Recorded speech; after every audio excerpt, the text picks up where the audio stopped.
Magandang araw mga guys.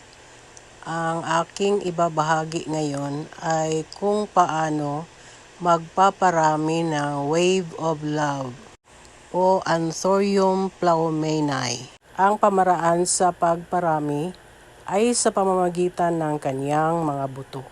Ang kanyang mga buto ay yung may kulay na pula na nasa gitna ng halaman.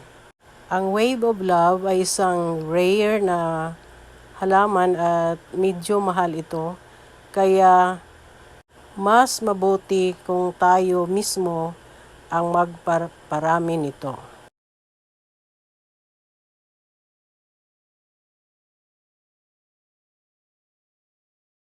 Ang kunin natin ay yung mga buto na medyo may nakausli na at medyo mahaba na.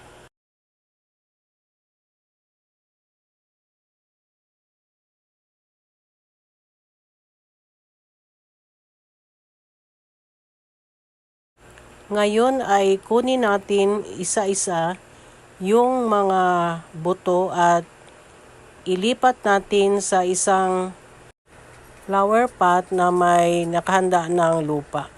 Ilalagay lang natin itong mga buto dito at ating hihintayin. Magkatapos ang isang linggo, may makikita na tayo na tumutubo dyan.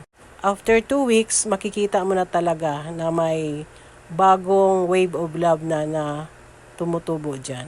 So ito na mga guys, ang mga buto at umaasa akong tutubo ito at ipakikita ko na naman kung may mga bagong halaman na tutubo dito.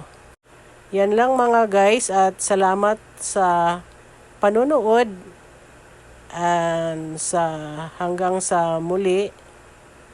Maraming salamat and have a good day.